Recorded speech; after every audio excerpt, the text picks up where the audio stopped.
records gatherings of 9,000 people, but that's difficult to take in because there were only 12,000 people in the island. In 1949, the presence of God descended yet again, this time in the parish of Barvis. The refreshing was certainly needed, but it did not come easily. Religious pride and legalism had created deep divisions within the church. Some clergymen refused to believe that God could do a great work that did not begin with them. When the refreshing did come, they opposed it bitterly. There was such tremendous opposition from the largest denomination. Mary Peckham was a teenager when the revival broke out, but she can still remember the spiritual coolness that preceded it. The spiritual temperature in the island before the revival was religious, but certainly not lively. It was a spiritual winter. Not everyone was ready to bundle up. Revival is something that when you've experienced it, you always want to see it again. One revival-era convert, a godly store clerk by the name of Donald John Smith, recalls how local intercessors went to work. People were praying all the time for this revival. They would be praying in the barns. You would hear them pray. Among the more fervent of these prayer warriors were two elderly sisters, one of them nearly blind, praying for revival several times a week, often late into the night. They were gripped by the promise of Isaiah 44. I will pour water on a thirsty land and streams upon the dry ground. One of them was housebound. She was in bed there. I used to read the Bible with them and pray with them. And you would feel the presence of the Lord. They knew their Lord. Challenged by the faith of these godly women, 7 church leaders gathered in a nearby barn to pray. For months, they pled with God that he might kindle a greater appetite for his presence. That was the defining moment of the beginnings of the revival. It was 1949, in the middle of the year. As the elders continued their travail in the barn, they began to notice the lights in nearby crofts and farmhouses burning late into the night. Some never went out at all. The people's hunger for God had overtaken their desire for sleep. The elders realized their prayers had been answered. It was a community at prayer. Their faces would be tear-stained. There was such an expectancy, such a desire. And these prayers were travailing. They were painful prayers. Such a longing that God would come.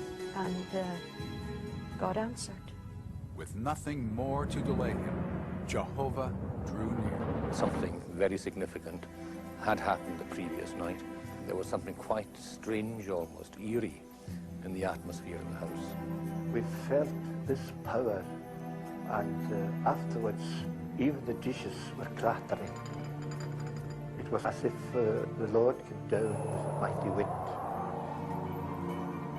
The house shook with the power of prayer and the presence of the Lord. And people were afraid because this was a supernatural happening. The Shekinah glory of God descended upon the community. A tangible supernatural light hovering around many of the farmhouses. There was lights coming on houses. The glory of the Lord was just shining around about them. They were all stunned. They couldn't say a word. What could they say? Be still and know that I am God. That's all we said. Around 4 o'clock in the morning, a crowd of several hundred people gathered outside the community police station. Many had traveled from neighboring villages, drawn by an incomprehensible power.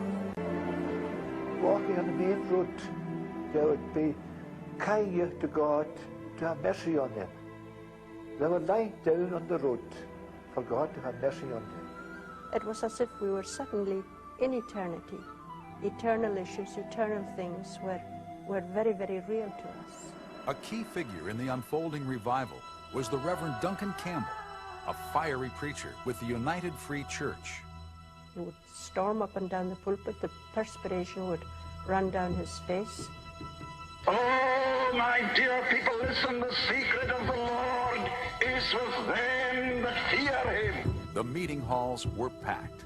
Just as many unbelievers came, many all over the island they were coming. The church was crowded to capacity. People sat in the windows. Just as many outside. Oh yes, just as many outside. You can make a community crusade conscious, the fiery revivalist would say, but only God can make a community God conscious.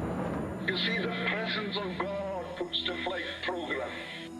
Not an evangelist, not a special effort, not anything at all organized on the basis of human endeavor, but an awareness of God that gripped the whole community. Soon the moving of God's Spirit was felt on other islands, including Harris, Bernera, and Tyree. But it was the revival on North Uist that Jean Blanchard remembers best. The year was 1957. There was an awareness of God's power working throughout the island. People were being saved every night. Lives were being transformed. We could only say, God came down. As news of the revival spread, several reporters showed up on the island around Christmas time. Upon arriving at their hotel, they were promptly escorted into the bar by the local proprietor. Look, he said, all this alcohol is here. He said, the people are not coming. They're going to the meetings. The revival meetings had just spoiled their sales.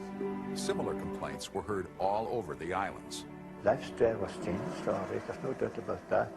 The drinking houses of the village, they gradually disappeared one by one with the power of the revival. It affected the whole community. You couldn't be indifferent to what was happening. It was as if there was a canopy of an awareness of God over the whole island.